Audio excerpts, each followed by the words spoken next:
नमस्कार साथियों, बंटी क्लासेस में आप सभी का स्वागत है। साथियों, आज की क्लास में हम बात करने वाले हैं संज्ञान, अधिगम और बाल विकास के इंपॉर्टेंट क्वेश्चन आंसर होंगे। तो चलिए आज की क्लास स्टार्ट करते हैं। तो साथियों, इस विषय का जो कोड होता है वो 901 होता है। कितना होता है? 901 होता है। जी आपको एग्जाम कॉपी में और पेपर में भी लिखना होता है। हम बात करें मध्य प्रदेश डीएलएड करने वाले स्टूडेंट की जो द्वितीय वर्ष हैं, द्वितीय वर्ष वालों की जो फर्स्ट विषय होती है वो होती है संज्ञान, अधिगम और बाल विकास, जिसके इंपॉर्टेंट क्वेश्चन आंसरों की आज की क्लास में हम बात करेंगे। तो जो इंपॉर्टेंट क्वेश्चन आंसर, अगर आपने आज की जो क्लास है वो पूरी देख ली ना, तो आपको कहीं पर भी कोई भी चीज़ पढ़ने की ज़रूरत नहीं पड़ेगी, क्योंकि ये सारे के सारे इंपॉर्टेंट क्वेश्चन आंसर हैं जो एग्जाम में आ सकते हैं। कम से कम 70% इसमें से आंसर मैच करेंगे आपके एग्जाम में। तो चलिए आज की क्लास को कंटिन्यू करते हैं, चलते हैं आगे बढ़ते हुए, आपको बताते हैं। ठीक है, जो हमने जो नोट्स बनाए हैं ना, जो इंपॉर्टेंट क्वेश्चन आंसर रखे हैं वो एग्जाम के अकॉर्डिंग रखे हैं, यानी पेपर के अकॉर्डिंग। जैसा पेपर होता है ना वैसे ही, जैसे आपको ये दिख रहा है ऐसे ही सेम टू सेम पेपर दिखेगा आपको। इसमें ऐसे ही ऊपर 901 कोड लिखा होगा, डिप्लोमा इन एलिमेंट्री एजुकेशन लिखा होगा, MP DLL लिखा होगा, द्वितीय वर्ष लिखा होगा, और नीचे सब्जेक्ट का नाम लिखा होगा हिंदी और इंग्लिश में। तो चलिए आगे बढ़ते हैं, और हिंदी और इंग्लिश वर्जन होगा। ठीक है, तो दोस्तों अभी तक मैं आपको बता दूं, अगर आप 90+% बनाना चाहते हैं तो हमारे बनाए गए नोट जरूर पढ़ें। MP DLL की सभी विषयों के नोट्स लेने के लिए आपको जो व्हाट्सएप नंबर दिख रहा है, आप यहाँ पे व्हाट्सएप पे मैसेज कर सकते हैं। ठीक है दोस्तों, तो चलिए आगे बढ़ते हैं। अभी तक आपने बंटी क्लासेस यूट्यूब चैनल को सब्सक्राइब नहीं किया है तो जल्दी फटाफट सब्सक्राइब कर दो। सब्सक्राइब की बटन पास में ही है, इसे दबा दो और इस वीडियो को लाइक कर दो, क्योंकि मैं आपके लिए इतने इंपॉर्टेंट क्वेश्चन आंसर लेके आ जाऊँ जो एग्जाम में आपको देखने को मिलेंगे। तो जल्दी फटाफट इस वीडियो को लाइक कर दो और चैनल को सब्सक्राइब करके ही जाना, और टेलीग्राम चैनल ज्वाइन कर लो और इंस्टाग्राम पर फॉलो कर लो, क्योंकि इंस्टाग्राम पर और टेलीग्राम पर मैं अपडेट देता रहता हूँ कब क्या हो रहा है MP DLL में। ठीक है, MP में DLL से DLL से संबंधित न्यूज़ आपको मिलती रहेगी। तो जल्दी से क्वेश्चन स्टार्ट करते हैं हम, और चैनल को सब्सक्राइब कर दो। चलिए फटाफट। तो दोस्तों हमारा जो पहला क्वेश्चन है उसकी बात करें हम। पहला जो प्रश्न है हमारा वो, हम छोटे छोटे प्रश्नों की बात कर रहे हैं। पहले एक वाक्य वाले, जो कि एक नंबर के पूछे जाते हैं। ठीक है, तो पहले 1 नंबर के क्वेश्चनों की बात कर रहे हैं जो एक नंबर के पूछे जाते हैं, एक वाक्य वाले। तो ठीक है, इनमें से आपको छोटे छोटे आवास आधा भी देखने को मिलेंगे। इन क्वेश्चनों में आपको रिक्त स्थान भी मिल सकते हैं और एक वाक्य क्वेश्चन भी मिल सकते हैं, जो आपको यहीं पे क्लियर हो जाएंगे आपके 15 अंक के। ठीक है, तो चलिए पहले हम छोटे छोटे छोटे क्वेश्चनों की बात करते हैं। तो आपका पहला क्वेश्चन है वो, स्मृति एक क्रिया है। स्मृति क्या है? एक क्रिया है। स्मृति एक क्रिया, पढ़ सकते हैं, देख सकते हैं। ठीक है, स्मृति एक क्रिया है। तो स्मृति एक कैसी क्रिया है? एक मानसिक क्रिया है। स्मृति एक मानसिक क्रिया है। स्मृति का संबंध है, तो स्मृति का संबंध तो याद करने से है। तो स्मृति का संबंध है वो क्या है? याद करने से है। स्मृति का संबंध याद करने से। आप पढ़ भी सकते हैं और आप सुन भी सकते हैं अच्छे से। तीसरे क्वेश्चन की बात करें, फर्स्ट क्वेश्चन हो गया, दूसरा हो गया। तीसरे क्वेश्चन की बात करें, स्मृति एक आदर्श पुनरावृत्ति है। यह परिभाषा किसने दी? तो ये स्टाउन ने दी थी। इसकी जो परिभाषा है वो किसने दी थी? स्टाउन ने दी थी। वास्तविक स्मृति में याद किया जाता है। तो वास्तविक स्मृति में याद किया जाता है वो कि क्रमबद्धता से, यानी क्रम से याद किया जाता है, क्रमबद्धता से। तो चलिए आगे बात करते हुए 5वें क्वेश्चन की बात करें। हमारा 5वां क्वेश्चन कहता है, कोहलर ने अपना प्रयोग किस जानवर पर किया था? तो कोहलर ने जो प्रयोग किया था वो चिंपांजी पर किया था। किस पे किया था? चिंपांजी जानवर पर किया था। तो इस बात का विशेष ध्यान रखें, ये क्वेश्चन पूछा जा सकता है, इंपॉर्टेंट है। ठीक है, इंपॉर्टेंट, वेरी इंपॉर्टेंट क्वेश्चन है जी।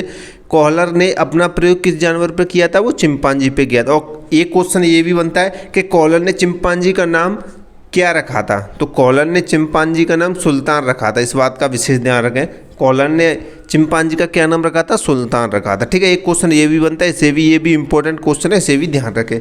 चलिए छठे प्रश्न की बात करें। छठा प्रश्न कहता है, बच्चों के नैतिक विकास किस पक्ष का उल्लेख किया जाता है? बच्चों के नैतिक विकास में किस पक्ष का उल्लेख किया जाता है? तो भाई साहब इसमें तो नैतिक व्यवहार का ही उल्लेख किया गया है। ठीक है, नैतिक व्यवहार का, इसका आंसर है नैतिक व्यवहार।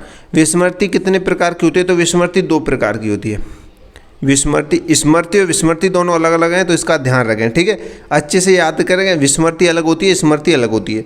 तो विस्मृति कितने प्रकार की हम बात कर रहे हैं? विस्मृति की। तो विस्मृति 2 प्रकार की होती है। 8वें प्रश्न की बात करें, विस्मृति को विस्मरण कहते हैं। ठीक है, विस्मृति हो या विस्मरण हो एक ही बात है, दोनों का एक ही नाम है। ठीक है, एक ही चीज़ होती है, विस्मरण और स्मृति। तो विस्मरण की क्रिया के द्वारा हम अपने दुखद अनुभव को स्मृति से निकाल देते हैं। ये परिभाषा दी थी फ्रॉड ने दी थी ये परिभाषा, तो इसे अच्छे से ध्यान रखें, ठीक है। 9वें क्वेश्चन की बात करें। 9वां क्वेश्चन कह रहा बालक का विकास प्रारंभ होता है, तो बालक का विकास भैया गर्भावस्था से ही प्रारंभ हो जाता है, गर्भावस्था से ही प्रारंभ हो जाता है बालक का विकास। इस चीज़ का विशेष ध्यान रखें, ठीक है। 10वें क्वेश्चन की बात करें। भाषा वातावरण से सीखी जाती है, भाषा वातावरण से सीखी जाती है सिद्धांत के प्रतिपादक हैं, तो इसलिए स्किनर ने कहा था कि भाषा वातावरण से सीखी जाती है। स्किनर एक वैज्ञानिक हैं, ठीक है, तो उन्होंने कहा था कि भाषा वातावरण से सीखी जाती है। अभी हम थोड़ा विस्तार से विस्मृति को समझते हैं, ठीक है। तो विस्मृति क्या होती है, तो हम विस्मृति की बात करते हैं। विस्मृति अलग होती है, स्मृति अलग होती है, तो इस चीज़ का ध्यान रखें, ठीक है। तो हम किसी भी वस्तु को चाहे कितनी भी गहराई से क्यों ना याद करें, आप अच्छे से पढ़िए और सुनिए, हम किसी भी वस्तु को चाहे कितनी भी गहराई से क्यों ना पढ़ें या क्यों ना याद करें, परंतु एक लंबे समय में एक नए, अगर आपको हम इसकी कम शब्दों में परिभाषा बताएं तो कैसे चलिए मैं आपको छोटे शब्दों में भी इसकी परिभाषा बता देता हूं जो कि आपको याद हो जाए। अगर पूछे विस्मृति किसे कहते हैं तो आप इसे ये भी लिख आओगे तो भी आपका आंसर सही माना जाएगा, ठीक है। तो कम शब्दों की बात करें, किसी सीखी हुई वस्तु को स्मरण ना कर सकना, किसी सीखी हुई वस्तु को स्मरण ना कर सकना विस्मृति कहलाती है। तो ये छोटे से शब्दों में आप इसे याद कर सकते हैं, ठीक है। शॉर्ट आंसर, किसी सीखी हुई वस्तु को स्मरण ना कर पाना यानी याद ना कर पाना, वही क्या है, विस्मृति कहलाती है, ठीक है। तो चलिए आगे बढ़ते हुए आपको बता दें, आगे बात करें तो आगे हम बात करें विस्मृति की अवधारणा एवं अर्थ। विस्मृति का अर्थ क्या है, अवधारणा क्या है, ठीक है। तो हमारे जीवन में, आप यहाँ से पढ़िए, हमारे जीवन में अनेक ऐसी बातें हैं जिन्हें हम भूल जाते हैं। तो ये सत्य बात है, हमारे जीवन में बहुत सारी ऐसी बातें होती हैं, आपके जीवन में भी होंगी जिन्हें आप भूल जाते हैं। मनुष्य के सफल जीवन के लिए विस्मृति जितनी आवश्यक है, सॉरी ये स्मृति है, मैंने विस्मृति बोल दिया।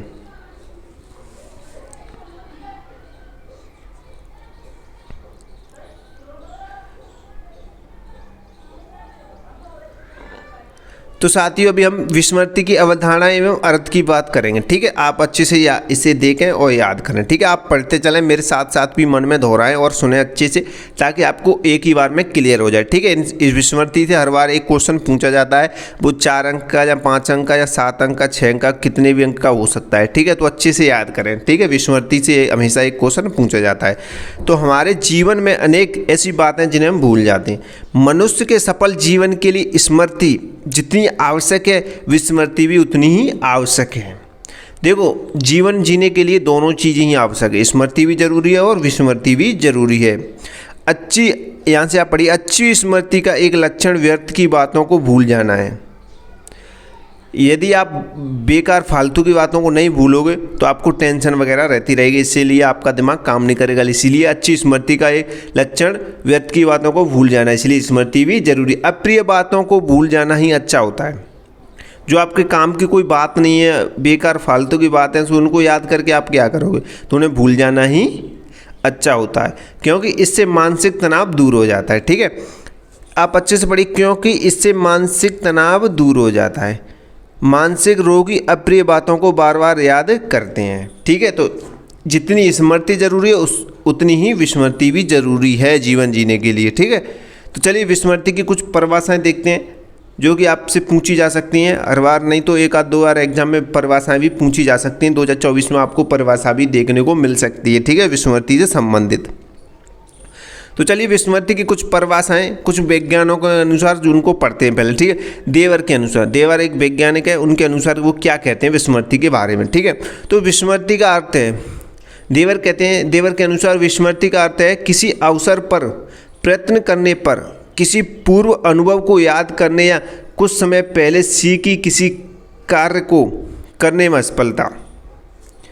विस्मृति का अर्थ है देवर के अनुसार किसी अवसर पर प्रयत्न करने पर किसी पूर्व अनुभव को याद करने या कुछ समय पहले सीखे किसी कार्य को करने में असफलता, ठीक है, ये कहते हैं देवर। मन के शब्दों में ग्रहण किए गए तथ्यों को धारण ना कर सकना ही विस्मृति है। ये मन के शब्दों में छोटी सी परिभाषा, ग्रहण किए गए तथ्यों को धारण ना कर सकना ही विस्मृति है। फ्रॉइड के अनुसार, तो फ्रॉइड कहते हैं विस्मृति की क्रिया के द्वारा हम अपने दुख देने वाले अनुभवों को स्मृति से निकाल देते हैं। ठीक है, अब भाटिया के अनुसार देखते हैं भाटिया जी क्या कहते हैं। तो भाटिया जी कहते हैं जब व्यक्ति मूल उद्दीपक की सहायता बिना भूतकालीन अनुभवों को चेतन मस्तिष्क में नहीं ला पाता है तो इस क्रिया को विस्मृति कहते हैं। ठीक है, अब हम देखते हैं विस्मृति की विशेषताएं। विस्मृति की विशेषताएं देखते हैं जो कि एग्जाम में पूछी जा सकती हैं। ठीक है, ये इंपॉर्टेंट है, विस्मृति का टॉपिक है तो ये इंपॉर्टेंट है, आप इसे अच्छे से पढ़ें और अच्छे से ध्यान दें। ठीक है, अभी तक आपने बंटी क्लासेज यूट्यूब चैनल को सब्सक्राइब नहीं किया तो सब्सक्राइब कर दो, पास में ही बटन है सब्सक्राइब वाली बटन दबा दो और कुछ नहीं करना है आपको। ठीक है, सब्सक्राइब वाली बटन दबाओ जल्दी और इस वीडियो को लाइक करो। तो चलिए हम विस्मृति की विशेषताएं। तो पहली विशेषता क्या है, तो पहली विशेषता देखते हैं हम। पहली विशेषता क्या है, बालकों को क्रमानुसार घटनाएं याद नहीं आती हैं। तो विस्मृति की पहली विशेषता है ये, बालकों को क्रमानुसार घटनाएं याद नहीं आती। जैसे आपने आज पढ़ा 8 दिन बाद क्या आपको सेम टू सेम याद आ जाएगा, जो आज पढ़ा है वो नहीं आता है। कभी यहाँ से आप कोई भी चैप्टर आज पढ़ लो तो कुछ लाइन आपको पीछे की याद आएंगी, कुछ बीच की, कुछ पहले की, लेकिन आपको क्रमानुसार नहीं याद आएगा। तो आप भी जानते हैं इस बात को। तो बालकों को क्रमानुसार घटनाएं याद नहीं आती, ये विस्मृति की विशेषता है। ठीक है, तो दूसरी विशेषता क्या कहती है, बालक जितने तथ्यों को याद करते हैं उनमें सभी को वे पुनः स्मरण में नहीं ला पाते। तो सत्य बात है, आप मान लीजिए आपने आज 2 पाठ पढ़े तो क्या आप 4 दिन बाद उसे पूरे को फिर से स्मरण में ला सकते हैं, याद कर सकते हैं पूरे पाठ को फिर से मन ही मन में? नहीं होगा ना बिना देखे। तो यही क्या है, विस्मृति की दूसरी विशेषता है। ठीक है, तो चलिए आगे बात करें तीसरी विशेषता की। तीसरी विशेषता क्या कहती है, बालकों में अवधान केंद्रित ना कर सकते के कारण विस्मृति भी क्रियाशील हो जाती है। आप इन विशेषताओं को याद रखें क्योंकि इससे क्वेश्चन पूछा जा सकता है, तो आप 2-4 विशेषताएं जरूर लिख के आना। बालक तथ्यों के अभिज्ञान में त्रुटि कर देते हैं। हाँ, बालक तथ्यों के अभिज्ञान में त्रुटि कर देते हैं। जैसे कि कोई घटना देख ली बालकों ने, तो किसी ने उनसे पूछा तो वो कहीं कुछ बताते हैं तो कहीं कुछ बताते हैं, इसलिए वो त्रुटि कर देते हैं तथ्यों में। ठीक है, विस्मृति के प्रकारों की बात करें तो विस्मृति कितने प्रकार की होती हैं, विस्मृति के प्रकार, टाइप्स ऑफ फॉरगेटिंग। तो विस्मृति 2 प्रकार की होती हैं। विस्मृति 2 प्रकार की होती है, सक्रिय विस्मृति और निष्क्रिय विस्मृति। तो सक्रिय विस्मृति क्या होती है, कभी भी क्वेश्चन पूछ लेता है सक्रिय विस्मृति की परिभाषा लिखिए कि सक्रिय विस्मृति को बताइए क्या होती है। तो जब व्यक्ति को किसी घटना को भूलने के लिए प्रयास करना पड़ता है तो उसे सक्रिय विस्मृति कहते हैं। जैसे कि आपको कोई घटना याद आ रही है, बहुत डरावनी घटना है, तो आप उसे भूलने की कोशिश करते हैं बार बार कि कैसे भी करके कैसे हम इसे भूल जाएं, तो वो सक्रिय विस्मृति होती है। और निष्क्रिय विस्मृति, जब व्यक्ति किसी तथ्य या घटना को स्वयं भूल जाता है तो वो ऐसी विस्मृति को निष्क्रिय विस्मृति कहते हैं। जब व्यक्ति किसी तथ्य या घटना को स्वयं भूल जाता है, आपने कुछ देखा लेकिन आप खुद ही उसे भूल गए, आपको याद नहीं आ रही, तो वो कैसी है, निष्क्रिय विस्मृति है। ठीक है, आगे बात करें चलिए। तो विस्मृति के कारक या कारण, तो विस्मृति के कारक या कारण एक ही बात है, पूछ लेता है। विस्मृति के कारणों को 2 भागों में विभाजित किया गया है। विस्मृति के कारणों को 2 भागों में विभाजित किया गया है, सैद्धांतिक कारण और सामान्य कारण। ठीक है, तो विस्मृति के पहले हम सैद्धांतिक कारण देखेंगे, फिर उसके बाद सामान्य कारण देखेंगे। तो चलिए सैद्धांतिक कारणों की बात करते हैं। मनोवैज्ञानिकों ने विस्मृति क्यों होती है के संबंध में निम्नलिखित सिद्धांत प्रतिपादक किए हैं। तो ये कारण निम्नलिखित बताएं। ठीक है, बाधा का सिद्धांत, जो पहला सिद्धांत है वो बाधा का सिद्धांत है। ठीक है, बाधा का सिद्धांत। तो बाधा का सिद्धांत क्या कहता है, बाधा के सिद्धांत के प्रतिपादक देगी आप पहले आप ये क्वेश्चन देगी छोटे छोटे, कभी कभी क्वेश्चन पूछ लेता है छोटे छोटों में, यहीं से बड़ों से भी आप छोटे क्वेश्चनों को क्लियर कर सकते हैं। तो बाधा के सिद्धांत के प्रतिपादक मूलर, एक तो मूलर है, दूसरे प्रतिपादक है पिलजेकर, तीसरे हैं वुडवर्थ। ठीक है, तो आप देखिए बाधा के सिद्धांत के प्रतिपादक मूलर, पिलजेकर और वुडवर्थ आदि मनोवैज्ञानिक हैं। इन मनोवैज्ञानिकों के विचार में व्यक्ति के नए अनुभव प्राचीन संस्कारों के प्रत्यास्मरण में बाधक होते हैं, अर्थात नवीन अनुभवों के बाधा पहुंचाने से पुराने अनुभव विस्मृत हो जाते हैं। ठीक है, अब दूसरे सिद्धांत की बात करें, दमन का सिद्धांत, इसके जो प्रतिपादक है वो फ्रायड जर्सिल्ड है। ठीक है, आदि हैं। तो फ्राइड, जर्सिल्ड आदि के दमन के सिद्धांत को प्रस्तुत किया है। उन मनोवैज्ञानिकों को के विचार में व्यक्ति सुख प्रदान करने वाली घटनाओं तथा अनुभवों को स्मरण रखना चाहता है, परंतु अप्रिय घटनाओं को स्मरण करना नहीं चाहता। इनके अनुसार दमन का सिद्धांत ये है कि जो अच्छी घटनाएं उनको तो याद करना चाहता है व्यक्ति, लेकिन जो बेकार घटनाएं, बेकार फालतू की तो उन्हें भुलाना चाहता है। ठीक है, तो आगे बात करें, ये अप्रिय घटनाएं व्यक्ति के चेतन मन से अचेतन मन में चली जाती हैं, इस प्रकार व्यक्ति उनका दमन करता रहता है। ठीक है, आप इसका स्क्रीनशॉट भी ले सकते हैं। आप अगर आपको ये नोट्स चाहिए तो आप हमें व्हाट्सएप पे मैसेज कर सकते हैं। ठीक है, व्हाट्सएप पे मैसेज करते हैं नोट्स के लिए। ठीक है, व्हाट्सएप नंबर आपको शुरू में ही दे दिया था हमने और अभी आपको फिर दे देंगे। ठीक है, तो ये हमारा व्हाट्सएप नंबर आप देख सकते हैं 72 40 28 72 81। ये हमारा व्हाट्सएप नंबर है, आपको नोट्स मिल जाएंगे अगर आप लेना चाहते हैं तो।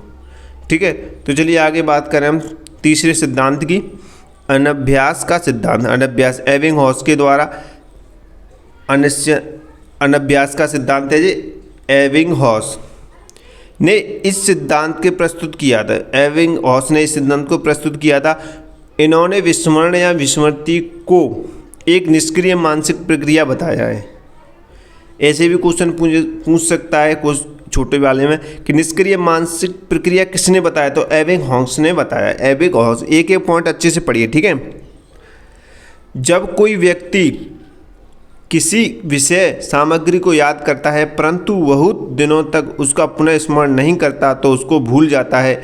इस प्रकार अभ्यास का अभाव ही विस्मृति का कारण है। ये कारण है सिद्धांत। ठीक है, चलिए विस्मृति के सामान्य कारण भी देख लेते हैं। सामान्य कारण क्या है, तो दोस्तों आप देख सकते हैं MPDL आपको ये इंपॉर्टेंट चीज़ बता देता हूँ। ठीक है, विस्मृति तो क्वेश्चन हमेशा पूछा जाता है। तो MPDL 2023 पेपर में पूछा गया प्रश्न, तो ये प्रश्न 2023 के पेपर में पूछा गया है विस्मृति से। विस्मृति के कोई 2 सामान्य कारण लिखिए, तो सामान्य कारण भी पूछ लेता है।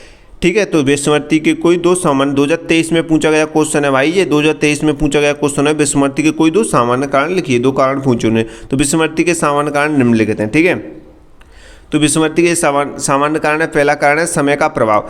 समय के साथ विस्मृति की मात्रा में वृद्धि होती जाती है। यह कारण है कि व्यक्ति की जैसे जैसे आयु बढ़ती जाती है उसकी स्मरण शक्ति भी कम होती जाती है। ठीक है, तो आपने देखा होगा अभी आपको याद है, लेकिन आपके दादाजी बाबाजी उनको याद नहीं रहता, उनकी स्मरण शक्ति थोड़ी कम होती जाती है आयु के अनुसार। जैसे उनकी एज यानी उम्र बढ़ती है तो ऐसे भी उनकी स्मरण शक्ति कम होती जाती है। ठीक है, आप भी ये अच्छी तरह जानते हैं। दूसरे सामान्य कारण की बात करें तो विषय का स्वरूप। विषय पहला है समय का प्रभाव, दूसरा है विषय का स्वरूप। व्यक्ति सरल, सार्थक तथा प्रिय वस्तु को अधिक देर तक याद रखता है। इसके विपरीत कठिन, निरर्थक तथा अप्रिय वस्तु को शीघ्र भूल जाता है। इससे स्पष्ट होता है कि विषय का स्वरूप भी विस्मृति को प्रभावित करता है। ठीक है, तीसरे कारण, सामान्य कारण की बात करें, विषय की मात्रा। व्यक्ति छोटे विषय को देर में तथा लंबे विषय को शीघ्र ही भूल जाता है। इस प्रकार विषय की मात्रा विस्मृति का भी कारण है। तो आपको छोटी सी कोई चीज़ याद कराई जाए तो आपको जल्दी याद हो जाएगी, लेकिन आप उसे भूलोगे नहीं। लेकिन बड़ा सा चैप्टर आपको याद कराया जाए तो आप उसे भूल जाते, उसमें थोड़ा बहुत ही आपको याद रहता है कुछ समय बाद। ठीक है, तो ये विषय की मात्रा है। ठीक है, चौथा है आपका सीखने की दोषपूर्ण पद्धति। तो सीखने की दोषपूर्ण पद्धति भी विस्मृति का एक कारण होती है। यदि विषय वस्तु को गलत विधि से याद किया जाए तो विषय वस्तु शीघ्र ही विस्मृति हो जाती है। गलत तरीके से याद करना ही विस्मृति का ही कारण है। ठीक है, तो चलिए आगे बात करें पांचवें सामान्य कारण की, मानसिक आघात। तो मस्तिष्क पर लगे आघात के परिणाम स्वरूप व्यक्ति स्मरण की हुई बातों को विस्मृति कर देता है। यदि आघात कम होता है तो व्यक्ति कम भूलता है। यदि आघात लगने पर वह अधिक आघात लगने पर वह वस्तु को बिल्कुल विस्मृति कर देता है, विस्मृत कर देता है यानी भूल जाता है। छठे सामान्य कारण की बात करें तो मानसिक द्वंद्व। व्यक्ति के मस्तिष्क में जब किसी प्रकार का मानसिक द्वंद्व रहता है तो उसकी विस्मृति बढ़ जाती है। ठीक है। सातवें की मादक द्रव्यों का सेवन। मादक द्रव्यों के प्रयोग से मानसिक शक्ति दुर्बल हो जाती है और मानसिक शक्ति की दुर्बलता विस्मृति का कारण बन जाती है। मादक यानी शराब वगैरह पीते खाते हैं ना, तो उससे भी आपकी विस्मृति खत्म हो जाती है। ठीक है, याद करने की क्षमता खो जाती है। अब मानसिक रोग व्यक्ति यदि किसी मानसिक रोग से ग्रस्त हो जाता है तो उसकी स्मरण शक्ति दुर्बल हो जाती है। ऐसी दशा में वह विषय वस्तु को यह शीघ्र ही भूल जाता है। जैसे आपको कोई रोग हो जाता है, मानसिक रोग हो जाता है, आपको याद नहीं रहता है वो चीज़, तो आप उसे भूल जाते हैं। ठीक है। प्रत्याह्वान में इच्छा का अभाव। जब कोई व्यक्ति किसी विषय सामग्री को प्रत्याह्वान करने की इच्छा नहीं रखता है तो उस विषय सामग्री को शीघ्र ही विस्मृत कर देता है। 10वें की बात करें, 10वें सामान्य कारण की। 10वें सामान्य कारण कहता है संवेगात्मक असंतुलन विस्मृति का एक कारण होता है। किसी प्रकार की संवेगात्मक परिस्थिति में व्यक्ति का किसी बात को याद करना कठिन हो जाता है। ठीक है, तो ये विस्मृति के सामान्य कारण आप भी अच्छे से पढ़ लेना, रुक के अच्छे से समझना। ठीक है। विस्मृति को दूर करने के उपाय, तो अब विस्मृति को दूर करने के उपाय हैं, तो चलिए विस्मृति को दूर करने के उपाय देखते हैं। विस्मृति को कैसे दूर किया जा सकता है। ठीक है।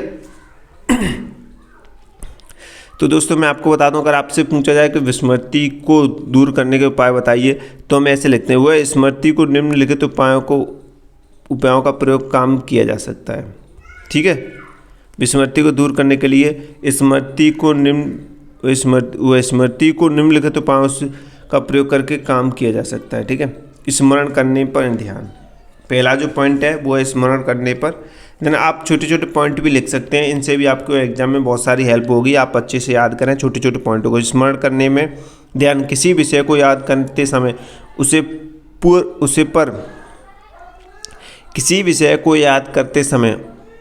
उस पर पूर्ण ध्यान देना चाहिए। पूर्ण ध्यान देने से विषय अधिक समय तक स्मृति में धारण किया जा सकता है। जैसे आप अभी मैं पढ़ रहे हैं, आप मेरे से पढ़ रहे हैं, अगर आप इसे अच्छे से नहीं सुनेंगे, अच्छे से ध्यान से नहीं देखेंगे, नहीं पढ़ेंगे, तो आप इसे याद नहीं कर सकते अच्छे से। लंबे समय तक आपको ये याद नहीं रहेगा अगर आप अच्छे से नहीं पढ़ोगे तो चलिए दूसरे पॉइंट की बात करें। अधिक समय तक स्मरण रखने की इच्छा। जब किसी पाठ को अधिक समय तक स्मरण रखने की इच्छा से याद किया जाता है तो उस पाठ को शीघ्र ही विस्मृति होने की संभावना नहीं रहती। अगर हम उसे अधिक समय के लिए याद करते रहें, दोहराते रहें, तो उसे लंबे समय तक रह सकता है, वो हमारे पास, हमारे मन में रह सकता है, हमें याद कर सकते हैं। ठीक है। स्मरण के पश्चात विश्राम। जैसे विषय को स्मरण करने के पश्चात कुछ समय विश्राम अवश्य करना चाहिए। इस संबंध में विश्राम का अत्यधिक महत्व है। जैसे आपने मान लीजिए आपने थोड़ा बहुत पढ़ा, जैसे 1 घंटा पढ़ा, 1 घंटे में आप 10 मिनट का रेस्ट दीजिए तो आपको वो ज़्यादा याद रहेगा। इसलिए माइंड को यानी अपने मस्तिष्क को रिलैक्स करिए। ठीक है। आपने कभी भी लगातार ना पढ़ें, थोड़ा थोड़ा पढ़ें, थोड़ा थोड़ा पढ़ के थोड़ा थोड़ा गैप दें खुद को, ताकि आप अच्छे लंबे समय तक उसे याद कर सकें। ठीक है। तो चलिए हम चौथे पॉइंट की बात करें, पाठ को दोहराना। पाठ याद करने के पश्चात थोड़ा थोड़ा समय देकर दोहराते रहना चाहिए। पाठ को दोहराते रहने से वह अधिक समय तक याद रहता है। ऐसा नहीं कि आपने आज पढ़ लिया, 1 महीने बाद देख रहे हैं पाठ को कि हमने क्या पढ़ा था 1 महीने पहले, से याद नहीं रहता है। आज पढ़ाए तो 2 दिन बाद, 1 दिन बाद इसे थोड़ा थोड़ा और दोहराते रहे तो वो अच्छा पक्का याद हो जाता है। ठीक है। 5वें पॉइंट की बात करें, सस्वर वाचन।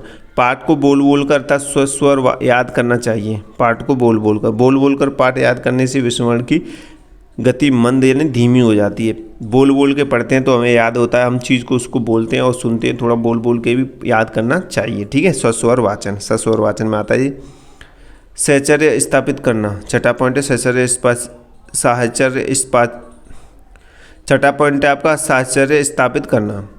पाठ याद करते समय नवीन ज्ञान को पुराने अनुभवों के साथ संबंधित करके याद करना चाहिए। ठीक है। चलिए, और विचार साहचर्य के नियम का पालन करने से पाठ का विस्मरण नहीं होता है। ठीक है। अब 7वें पॉइंट की बात करें, लय तथा पाठ। याद करते समय पाठ की प्रकृति के अनुसार लय तथा पाठ को याद करना चाहिए। ठीक है, अभी तक आपने बंटी क्लासेस यूट्यूब चैनल को सब्सक्राइब नहीं किया तो सब्सक्राइब कर दो जल्दी फटाफट। वो था शायद विस्मृति का टॉपिक था छोटा सा जो हमने डाला था, जिसमें से क्वेश्चन हर बार पूछा जाता है। ठीक है, तो अभी हम बात करें और इंपॉर्टेंट क्वेश्चन आंसर होगी। अभी तक आपने इस वीडियो को लाइक नहीं किया तो लाइक कर दो, शेयर नहीं किया तो शेयर कर दो सभी जगह, और कमेंट नहीं किया तो कमेंट कर दो भाई, और वीडियो चैनल को सब्सक्राइब कर दो जल्दी, बंटी क्लासेस यूट्यूब चैनल को सब्सक्राइब कर दो जल्दी फटाफट से। तो अधिगम किसे कहते हैं? अधिगम किसे कहते हैं? पहले के निर्मित व्यवहार में अनुभवों द्वारा हुए परिवर्तन को अधिगम कहते हैं। पहले के निर्मित व्यवहार में अनुभव द्वारा हुए परिवर्तन को अधिगम कहते हैं। सीखने की परिभाषा लिखिए। तो क्रो एंड क्रो के अनुसार आप जब भी किसी की परिभाषा दें, अभी आपसे क्वेश्चन में परिभाषा पूछी जाए तो आप किसी वैज्ञानिक की दी हुई परिभाषा दें तो वो ज़्यादा बेटर रहता है। ठीक है, मैं देता हूँ क्रो एंड क्रो के अनुसार, सीखना या अधिगम आदतों का सीखना या अधिगम आदतों ज्ञान और आवृत्तियों का अर्जन है। ज्ञान और आवृत्तियों का अर्जन है, क्रो एंड क्रो के अनुसार परिभाषा है। ठीक है, सीखने के कितने स्तर होते हैं? तो सीखने के 3 स्तर होते हैं, स्मृति स्तर, बोध स्तर और चिंतन स्तर, चिंतनशील स्तर। ठीक है, चौथे प्रश्न की बात करें, प्रभाव का नियम क्या है? तो इस नियम के अनुसार जीवन में जिस कार्य को करने पर व्यक्ति पर अच्छा प्रभाव पड़ता है या सुख मिलता है उसे प्रभाव का नियम कहते हैं। ठीक है, चिंतन की परिभाषा दीजिए। तो चिंतन की परिभाषा देंगे हम, तो चिंतन की परिभाषा में आपको दो वैज्ञानिकों द्वारा दिखाऊंगा। ठीक है, J.S. रॉस के अनुसार चिंतन ज्ञानात्मक रूप में एक मानसिक प्रक्रिया है। ठीक है, ये तो J.S. रॉस के अनुसार है, और वुडवर्थ के शब्दों में किसी बाधा पर विजय प्राप्त करने का तरीका चिंतन कहलाता है। ठीक है, किसी बाधा पर विजय प्राप्त करने का तरीका चिंतन कहलाता है। आपको दोनों छोटी छोटी परिभाषाएं आपने याद रखें। ठीक है, तो आगे तार्किक चिंतन किसे कहते हैं? छठा प्रश्न कहता है तार्किक चिंतन किसे कहते हैं? तार्किक चिंतन किसे कहते हैं? वह चिंतन जो समस्या समाधान पर आधारित होता है तार्किक चिंतन कहलाता है। वह चिंतन जो समस्या समाधान पर आधारित होता है तार्किक चिंतन कहलाता है। ये सारे के सारे इंपॉर्टेंट क्वेश्चन आंसर हैं जिन्हें आप याद रखें। ठीक है, अगर आप इन्हें याद रखते हैं तो आपको कहीं पे भी कुछ भी पढ़ने की ज़रूरत नहीं होगी। क्रांतिक चिंतन किसे कहते हैं? क्रांतिक चिंतन किसे कहते हैं? तो क्रांतिक चिंतन का एक प्रकार होता है जिसमें किसी विषय वस्तु या समस्या के समाधान में संश्लेषण, मूल्यांकन तथा पुनः संरचना सम्मिलित होते हैं। ठीक है,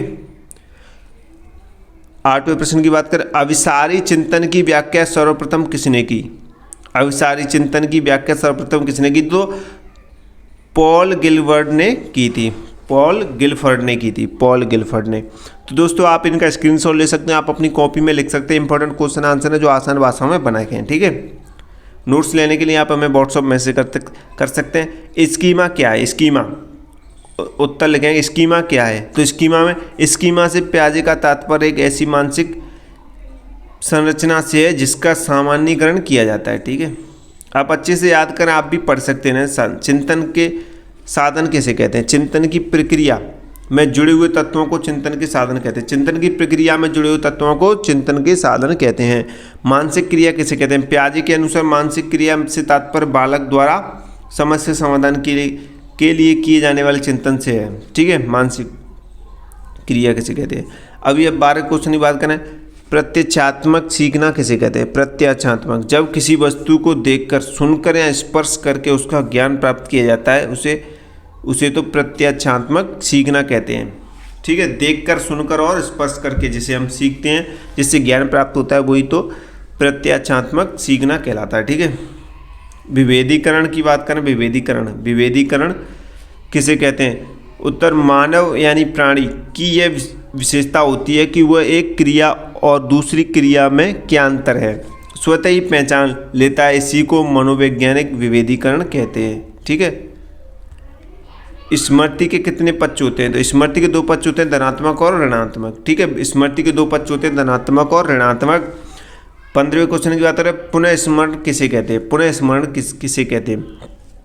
इसके अंतर्गत सीखी हुई बातों को अचेतन मन से चेतन मन में लाना है, शामिल किया जाता है। ठीक है, अचेतन मन से चेतन मन में लाना शामिल किया जाता है, यही पुनर्स्मरण कहलाता है। ठीक है, विस्मृति किसे कहते हैं? विस्मृति की परिभाषा देखिए, सीखी हुई बातों को स्मरण रखना या पुनर्स्मरण करने में असफलता को विस्मृति कहते हैं। ठीक है, इसकी विस्मृति की बात हम पहले भी कर चुके हैं।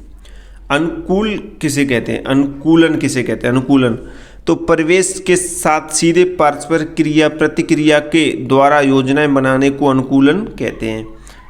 क्वेश्चन 18वीं बात करें, अनुकूलित अनुक्रिया सिद्धांत के प्रतिपादक कौन है? तो अनुकूलित अनुक्रिया सिद्धांत के प्रतिपादक रूसी शरीर वैज्ञानिक हैं। रूसी शरीर वैज्ञानिक आईपी पॉवलाव है। आईपी पॉवलाव, ठीक है, आईपी पॉवलाव। ठीक है, आगे बढ़ते हुए 19वें क्वेश्चन की बात करें तो ब्लूम द्वारा बताए गए शिक्षक के उद्देश्य क्या हैं? ब्लूम द्वारा बताए गए शिक्षक के उद्देश्य, तो ब्लूम द्वारा बताए गए शिक्षक के उद्देश्य हैं ज्ञान का उद्देश्य, बुद्धि का उद्देश्य और प्रयोग विश्लेषण और मूल्यांकन है। ठीक है, स्किनर ने किन जानवरों पर अपने प्रयोग किए थे? स्किनर ने चूहे तथा कबूतरों पर अपने प्रयोग किए गए। चूहों तथा कबूतरों, ठीक है, स्किनर ने किन जानवरों पर प्रयोग किए थे? चूहों और कबूतरों पर। ठीक है, मस्तिष्क के कितने भाग होते हैं? 21वां क्वेश्चन कहता है हमारा मस्तिष्क के कितने भाग होते हैं? तो संरचनात्मक रूप से मस्तिष्क के 3 मुख्य भाग होते हैं, अग्र मस्तिष्क, मध्य मस्तिष्क और पश्चिम मस्तिष्क। आप इन्हें याद रख सकते हैं। 22वें क्वेश्चन की बात करें, स्मृति की अवस्थाओं के नाम लिखिए। तो स्मृति की 3 अवस्था होती हैं, संवेदी, अल्पकालिक स्मृति और दीर्घकालिक स्मृति। ठीक है, चलिए 23वें क्वेश्चन की तरफ बढ़ते हैं। 23वें क्वेश्चन कहता है हमारा सीखने की कोई 2 विधियां के नाम लिखिए। सीखने की कोई 2 विधियों के नाम। सीखने की 2 विधियां, अवधान का विस्तार, अभिप्रेरणा द्वारा सीखना। ठीक है, व्यवहार की कोई 2 नियम लिखिए। व्यवहारवाद की कोई 2 नियम लिखिए। तो व्यवहारवाद के 2 नियम हैं, बारंबारता के नियम और अभिनवता के नियम। बारंबारता के नियम और अभिनवता के नियम।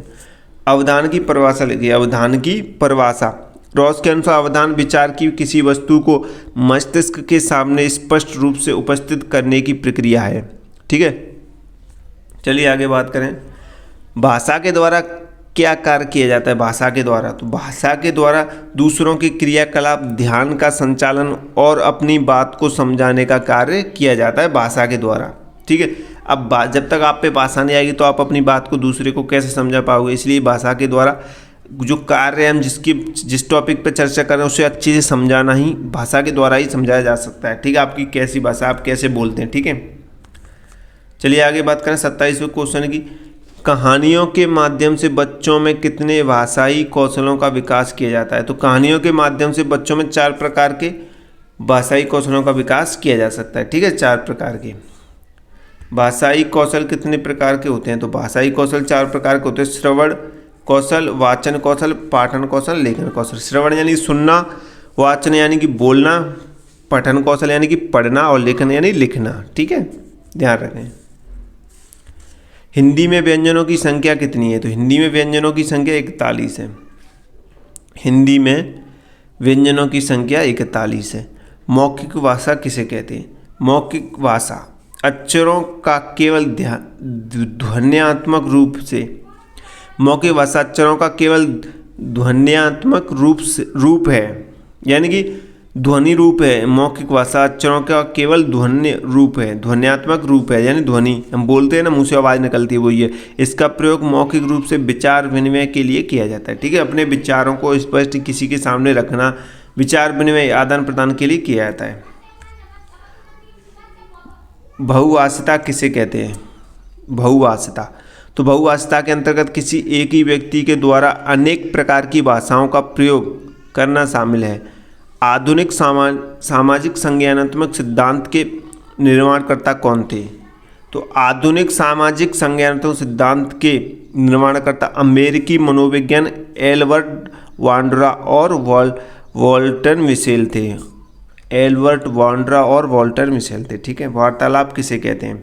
तो 2 व्यक्तियों के बीच बातचीत को वार्तालाप कहते हैं। 2 व्यक्तियों की बातचीत को वार्तालाप कहते हैं, संभाषण अथवा संवाद भी कहते हैं। ठीक है, वाणी किसे कहते हैं? वाणी, तो वाणी हम वाणी में हम हाव भाव को व्यक्त करने के लिए मुख से ध्वनि निकालते हैं या शब्दों को उच्चारित करते हैं, ये वाणी कहलाती है। ठीक है, 5 से 6 साल के बच्चों की शब्दावली में कितने शब्द होते हैं? 5 से 6 साल के बच्चों की शब्दावली में औसतन 10,000 शब्द होते हैं। ठीक है, 10,000 शब्द होते हैं 5 से 6 साल बच्चों की शब्दावली में, औसतन है ये। संप्रेषण की परिभाषा लिखिए, तो ईजी मेयर के अनुसार संप्रेषण की परिभाषा, ठीक है, ईजी मेयर के अनुसार संप्रेषण से तात्पर्य एक व्यक्ति के विचारों तथा शक्तियों से दूसरे व्यक्ति को परिचित करने से है। ठीक है, बच्चों में पाए जाने वाले कोई 4 वाणी दोषों के नाम लिखिए। तो बच्चों में पाए जाने वाले 4 वाणी दोष हैं। तो ततुलाना, ठीक है, बच्चे ततुलाने, अखलाना, स्पष्ट नहीं बोल पाते, उच्चारण भ्रष्ट उच्चारण। ठीक है, ये हैं बच्चों में 4 वाणी दोष हैं, बच्चों के 4 वाणी दोष। तो चलिए, कहानी के कितने प्रकार होते हैं? कहानी के प्रकारों की बात करें तो कहानी के 8 प्रकार होते हैं। घटना प्रधान, पत्र प्रधान, विचार प्रधान, भाव प्रधान, कल्पना प्रधान, हास्य प्रधान और काव्यात्मक यानी प्रतीकात्मक प्रधान। ठीक है, तो ये होते हैं। बालकों में कितने प्रकार के शब्द भंडार पाया जाता है? तो बालकों में शब्द भंडार 14 वर्ष में तो बालकों में शब्द भंडार 14 वर्ष में तो 9,000 और 16 वर्ष में 11,700 और 18 वर्ष में 13,500 शब्द पाया जाता है। ठीक है, सीखना की परिभाषा लिखिए। सीखने की परिभाषा, सीखने की परिभाषित करते हुए बुडवर्थ ने लिखा है। बुडवर्थ ने कहा, नवीन ज्ञान और नवीन प्रतिक्रियाओं को प्राप्त करने की प्रक्रिया सीखने की प्रक्रिया है। शाब्दिक सीखना किसे कहते हैं? शाब्दिक सीखना, शाब्दिक सीखना का अर्थ है ऐसे सीखने से होता है जिसमें व्यक्ति अक्षर से बन सार्थक असार्थक शब्द, वाक्य चिन्ह तथा अंकों के अर्थों को सीखता है तथा प्रयोजन को समझता है। ठीक है, तो ये सभी इंपॉर्टेंट क्वेश्चन आप इन्हें अच्छे से याद करें, स्क्रीनशॉट वगैरह ले लें, आप अच्छे से पढ़ें इन्हें। तो भी हम बात करते हैं स्मृति का अर्थ। स्मृति का अर्थ क्या होता है? तो मीनिंग ऑफ मेमोरी। जो स्मृति एक मानसिक प्रक्रिया है जो प्रत्येक प्राणी में किसी न किसी मात्रा में अवश्य पाई जाती है। वस्तुतः जब व्यक्ति किसी वस्तु, पदार्थ अथवा स्थान को देखता है तो उस वस्तु, पदार्थ अथवा स्थान की प्रतिमा अथवा चिन्ह उसके मस्तिष्क में बन जाते हैं। इन्हीं वंचित चिन्हों अथवा पूर्व समय में सीखी हुई बातों को याद करना ही स्मृति कहलाती है। ठीक है, इस बात का ध्यान रखें विशेष। तो स्मृति की परिभाषा देखिए आप, जो मनोवैज्ञानिक है उन्होंने दी हैं स्मृति के संबंध में कुछ मनोविज्ञानों द्वारा दी गई परिभाषाएं जो मैं आपको बताने वाला हूँ। ठीक है, वुडवर्थ के अनुसार जो बात पहले सीखी जा चुकी है उसे स्मरण रखना ही स्मृति है। ठीक है, पहले हम स्मृति की बात कर चुके थे, अभी स्मृति की परिभाषा की बात कर रहे हैं। तो चलिए, रायवर्न के अनुसार अपने अनुभवों को संचित रखने और उनको प्राप्त करने के कुछ समय बाद चेतना के क्षेत्र में पुनः लाने की जो शक्ति हमसे होती है उसी को स्मृति कहते हैं। ठीक है, अच्छे से आप इन्हें पढ़ लें, अच्छे से देख लें, स्क्रीनशॉट ले लें आप। ठीक है, जेम्स के अनुसार स्मृति उस घटना या तथ्य का ज्ञान है जिसके बारे में हमने कुछ समय तक नहीं सोचा, पर जिसके बारे में हमको यह चेतना है कि हम उसका पहले विचार या अनुभव कर चुके हैं। ठीक है, ये जेम्स के अनुसार है। स्टाउट के अनुसार स्मृति एक आदर्श पुनरावृत्ति है। अब किसी यानी मनोविज्ञान व स्मृति की परिभाषा पूछा तो अब सबसे छोटी परिभाषा स्टाउट के अनुसार भी लिख सकते हैं कि स्मृति एक आदर्श पुनरावृत्ति है, लेकिन ऐसे आप लिखे जाओगे कि स्टाउट के अनुसार। ठीक है, तो स्टाउट के अनुसार स्मृति एक आदर्श पुनरावृत्ति है। चलिए, तो मैं आपको बता दूं गाइस दोस्तों, तो साथियों यहाँ पे बहुत सारे क्वेश्चन हैं जो बहुत सारी, अगर मैं सबको एक एक करके बताऊंगा तो वीडियो बहुत लंबा हो जाएगा। ठीक है, भाषा विकास को प्रभावित करने वाले कारक, ये MPDLED 2023 में ये भी प्रश्न पूछा गया है। ठीक है, MPDLED 2023 में ये प्रश्न पूछा गया है। MPDLED 2023 में पेपर में ये आया था, भाषा विकास को प्रभावित करने वाले कारक निम्नलिखित हैं। तो ये कारक हैं भाषा प्रभावित करने वाले। ठीक है, परिपक्वता, बुद्धि, स्वास्थ्य, यौन, सामाजिक अधिगम के अवसर और निर्देश, ये 7 है। प्रेरणा, 8वें व सामाजिक आर्थिक स्थिति और 9वें है शारीरिक स्वास्थ्य एवं शरीर रचना। ठीक है, और 10वां है व्यक्तित्व विभिन्नताएं और कई भाषाओं का प्रयोग और पारिवारिक संबंध। ठीक है, तो मैं बात करें छोटा सा क्वेश्चन, इंपॉर्टेंट क्वेश्चन है, आप इन्हें पढ़ लें, आप ये नोट्स ले लें हमसे। ठीक है, व्हाट्सएप पे मैसेज करके। तो बुद्धिलब्धि का सूत्र है मानसिक आयु बटे वास्तविक आयु इंटू 100, ठीक है। तो ये सूत्र 1992, यह सूत्र 1912 में जर्मन मनोवैज्ञानिक विलियम स्टर्नबर्ग द्वारा दिया गया था, ठीक है। तो बात करें मस्तिष्क के कितने भाग होते हैं, मस्तिष्क के 3 भाग होते हैं, 3 मुख्य भाग होते हैं, अग्र मस्तिष्क, मध्य और पश्च, ठीक है। आप इन्हें ध्यान रखें, ठीक है। आप ये इंपॉर्टेंट क्वेश्चन आप सभी ले, थॉर्नडाइक के सीखने के नियम है ये, तो आप ले लें। तो थॉर्नडाइक के सीखने का मुख्य नियम, गॉड नेम, तो आप इन्हें अच्छे से ले लें। आप ये नोट्स जरूर पढ़ लें, आप स्क्रीनशॉट भी ले सकते हैं या आप अपनी कॉपी में भी लिख सकते हैं, मैं आपको बता दूंगा। अगर मैं आप एक प्रश्न को आपको पढ़ के बताऊंगा तो बहुत सारा लंबा वीडियो बन जाएगा। अभी तक आपने बंटी क्लासेस यूट्यूब चैनल को सब्सक्राइब नहीं किया तो जल्दी फटाफट सब्सक्राइब कर दो, ठीक है। मैं सीखने के सहायक नियम, तो सीखने के सहायक नियम है जो आप इन्हें इन 5 सहायक नियमों को गौण या उपनियम के नाम से भी जाना जाता है, ठीक है। तो आप ये देख सकते हैं, आप ये नियम पढ़ सकते हैं। मैं आपको बता देता हूँ, धीरे धीरे स्क्रॉल कर रहा हूँ, आप रोक के आप इसके नोट्स भी बना सकते हैं, अपनी कॉपी में भी लिख सकते हैं इनको। ये इंपॉर्टेंट है, सारे के सारे क्वेश्चन 2024 यानी 25 आगे क्वेश्चन भी पूछे जाएंगे, ठीक है। तो थॉर्नडाइक की बिल्ली पर पहली बॉक्स प्रयोग है, ये बिल्ली पे किया गया था वो प्रयोग है, आप इन्हें देख सकते हैं, ठीक है। ये आप इन्हें अच्छे से पढ़ सकते हैं, ठीक है। आप देख सकते हैं उद्दीपक अनुक्रिया सिद्धांत की विशेषताएं, तो ये सारे सभी इंपॉर्टेंट क्वेश्चन आंसर है, आप इन्हें अच्छे से पढ़ लें, अच्छे से देख लें। सीखना या अधिगम एक ही बात होता है, ठीक है। अधिगम की परिभाषाएं ये वर्डवर्थ के अनुसार सीखना विकास की प्रक्रिया है, B.F. स्किनर के अनुसार सीखना व्यवहार में प्रगतिशील सामंजस्य की प्रक्रिया, ठीक है। आपने अभी तक इस वीडियो को लाइक नहीं किया तो लाइक कर दो जल्दी फटाफट, और ये नोट्स लेने के लिए आप हमें व्हाट्सएप मैसेज कर सकते हैं, ठीक है। अधिगम अंतरण के प्रकार लिखिए, सकारात्मक अधिगम अंतरण, नकारात्मक अधिगम अंतरण और सकारात्मक अधिगम अंतरण, ठीक है। तो आप देख सकते हैं ये 2 हैं, तो दोनों की आप हमने लिख रखी है सब चीज़ का अधिगम या सीखने की निम्नलिखित विशेषताएं ये, तो आप इन्हें याद कर सकते हैं, अच्छे से पढ़ सकते हैं। आप 1-2 बार पढ़ लेंगे, इसमें भी आपका कहीं से भी कुछ भी सीरीज वगैरह कुछ भी पढ़ने की जरूरत नहीं पड़ेगी, सारा इसमें इंपॉर्टेंट मैटर है, ठीक है। अधिगम को प्रभावित करने वाले कारक हैं ये, तो सीखने के सिद्धांत से आप क्या समझते हैं, अधिगम स्थानांतर से क्या सीखते हैं, स्मृति क्या है, धारणा से क्या तात्पर्य है, दीर्घकालिक स्मृति किसे कहते हैं। तो आप ये इंपॉर्टेंट सभी के सभी इंपॉर्टेंट क्वेश्चन आंसर हैं जो आपको 2024 के एग्जाम में देखने को मिलेंगे, 25 के भी मिलेंगे, 26 के भी मिलेंगे, ठीक है। तो आप देख सकते हैं सारे इंपॉर्टेंट क्वेश्चन आंसर, आप इन्हें वीडियो पॉज करके आप इन्हें पढ़ सकते हैं, देख सकते हैं, ठीक है। तो रिक्त स्थानों की पूर्ति कीजिए, रिक्त स्थान संवेग एक संज्ञान एक दूसरे में है तो क्या है, सम्मिलित है, ठीक है। तो ये सभी ये रेड कलर में जो आपको जो रेड कलर में दिख रहा है ना, ये रिक्त स्थान में आएगा, ये खाली जगह में भरने के लिए, ठीक है। तो ये मैंने यहाँ पीछे रेड कलर में लिख रखा है, ये सभी इंपॉर्टेंट क्वेश्चन है, तो आप इन्हें अच्छे से पढ़ लें, आप इन्हें रोक लें, वीडियो पॉज कर लें। अभी तक आपने बंटी क्लास यूट्यूब चैनल को सब्सक्राइब नहीं किया तो जल्दी फटाफट सब्सक्राइब कर दो, ठीक है। तो चलिए आप देख सकते हैं आगे, तो यहीं पर एंड होता है। तो ये हमारा व्हाट्सएप नंबर 72 40 28 72 81, ठीक है। तो साथियों आपने अभी तक इंस्टाग्राम पे फॉलो नहीं किया तो इंस्टाग्राम पे फॉलो कर सकते हैं। इंस्टाग्राम हमारी जो आईडी है वो बंटी क्लासेस के नाम से, ठीक है। और टेलीग्राम भी इसी नाम से, टेलीग्राम पे भी आप हमें ज्वाइन कर सकते हैं, हमारे टेलीग्राम चैनल को। उसमें इंपॉर्टेंट क्वेश्चन आंसर और अपडेट देते रहते हैं, क्या हो रहा है क्या नहीं हो रहा है, ठीक है। अभी सबका लिंक आपको डिस्क्रिप्शन में मिल जाएगा, व्हाट्सअप चैनल को भी ज्वाइन कर लो जल्दी फटाफट से, ठीक है। और बंटी क्लासेस को सब्सक्राइब कर दो यूट्यूब चैनल को। हर एक MPDL रिलेटेड राजस्थान से कोई भी जानकारी लेनी हो सबसे पहले आपको हमारे यूट्यूब चैनल पे देखने को मिलेगी, तो जल्दी फटाफट से करें। और इंस्टाग्राम और टेलीग्राम को जल्दी ज्वाइन करें, टेलीग्राम चैनल को जल्दी ज्वाइन करें और बंटी क्लास से इंस्टाग्राम को जल्दी फॉलो कर लें, ठीक है। सो गाइस मिलते हैं अगली नई क्लास में, तब तक के लिए धन्यवाद।